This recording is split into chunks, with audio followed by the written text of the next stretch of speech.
Hi, welcome to our video about cadences. This is going to be a long video, maybe a two-parter, because there are a lot of cadences that we have to cover. But the good news is this is the last new material of the semester. The cadences we're going to look at today are the authentic cadence, half cadence, perfect authentic cadence, imperfect authentic cadence, deceptive cadence, and the Phrygian cadence. And we'll get through all of that. But let me give you a couple of terms to start out with.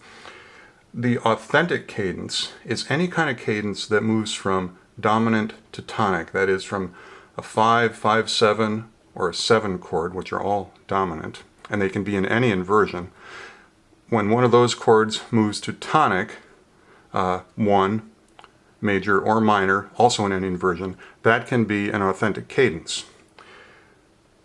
The second classification we have is called the half cadence, and that's when any kind of harmony comes to rest on the dominant, usually a 5 chord, and that chord can be inverted as well.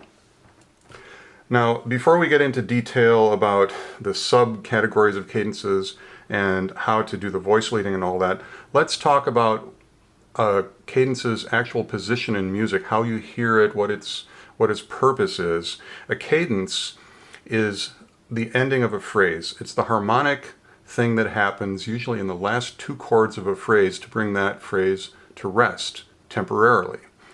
An authentic cadence is going to move from dominant to tonic and be a more final sounding cadence, although another phrase may follow immediately, so it doesn't necessarily mean the end of a piece when we have an authentic cadence. A half cadence, we just come to rest on 5, so the music is more in a state of suspense and we can hear immediately that there has to be more following it. By analogy, an authentic cadence is like a period at the end of a sentence, and a half cadence is like a comma. To demo that, let me sing you a little bit of a song that just has 2 chords in it. 1, 5, 1, 5. As I walked out in the streets of Laredo, as I walked out in Laredo one day. At that point, we've come to the end of a phrase, and the music came to rest on this 5 chord, so we call that a half cadence. As the music goes on, I spied a young cowboy all wrapped in white linen, all wrapped in white linen and cold as the clay. That cadence also ends a phrase, but it's a stronger cadence, an authentic cadence going from 5 to 1, and we can hear more sense of finality there. Let's look at this in some literature. This sheet is the score to a Mozart song, something he wrote when he was about 10 years old. It's a great demonstration of cadences. We'll listen to this and follow along, and because music in the classic period tended towards having symmetrical, regular patterns, we're going to hear a cadence every 4 measures. You'll be able to hear the voice coming to rest. In the first cadence, there's actually a rest in the voice part and in the instrumental part. Sometimes the voice will come to rest, but the piano part keeps just bouncing along on eighth notes, bump, bump, bump, bump, bump, bump, bump, bump. But you can hear that we're at the end of a phrase because the voice comes to a cadence and there's a harmonic event there. So first thing, let's listen to this and try to feel these arrivals in the voice part. That's a good term to think of cadences as an arrival. So here's a recording, Ellie Ameling singing Mozart.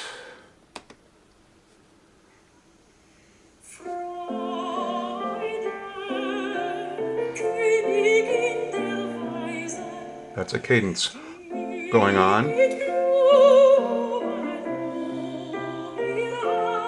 Hear how it temporarily comes to rest at that moment. Another phrase. Another cadence.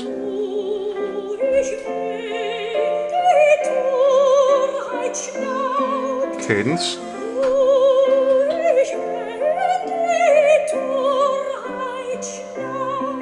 And that's a cadence, even though the piano does something continuing and rhythmically into the next phrase. So that's the idea of how cadences feel, and your ear can help you identify them as much or more than your eye. So on this sheet, we've got several blanks and a couple of levels of information for you to fill in. First, you're going to be asked to identify cadence types. The PAC, which I'll introduce in a minute, perfect authentic cadence, IAC, imperfect, half cadence, deceptive cadence, and any cadence using the cadential 6/4, you should mark that in the blank as well, and that's something we've covered already. Those blanks are above the music. So for the first cadence that we hear that happens in measure 4, there are 2 blanks below for our normal RNFB analysis, and that's asked for here. We see we're in the key of F major, so you'll just name these chords in F major and then identify what kind of cadence they're part of in the blank above. Go on another 4 measures, we get another cadence, and we see just the bass note from which we have to figure out the harmony, and in blank number 2 above, we're going to put the type of cadence. I should mention that we have only the bass note and the soprano voice to look at to figure out what the cadences are, but as we've studied, that's enough to figure out what the chords are 95% of the time. It's usually not even ambiguous what the chord has to be. In our first cadence, we're going to see that there's a C in the bass, an E in the soprano. We know we're in the key of F, so that is enough to tell us that that's outlining a 5 chord in the key of F. And so you'll go on that way and I think be able to figure out what all the Roman numerals are from the context and from just knowing the bass note and the soprano note. Let's get back into some detail work on classifying all these cadences. So we've already learned that a cadence that moves from any dominant chord to any tonic chord, inverted or not, major or minor, is an authentic cadence. Half cadences, anything that ends on 5. Let's move down to our classifications of authentic cadences, and we'll start with the very strongest type of authentic cadence and the most important kind of authentic cadence, called the perfect authentic cadence, known as the PAC. For this cadence, there are 2 requirements: 5 to 1, both chords in root position, and the soprano has to end on the tonic note. So you've heard me play this many times. That's the strongest and most final kind of authentic cadence we can have. It's virtually always used at the end of a classical composition or for cadences at the end of a major section. It's rarely used in the middle of a phrase because it's too final sounding, and we've talked about that in our harmonizations already. Another example of a perfect authentic cadence is here. We're going from a root position 5/7 to 1. That also qualifies because 5/7 merely intensifies the 5 to 1 harmony. And we're once again cadencing on the tonic note in the soprano, but coming down to it from D instead of up to it. But that one sounds like this.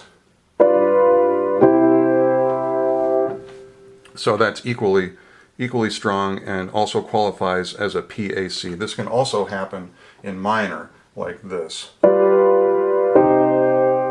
That's a PAC as well.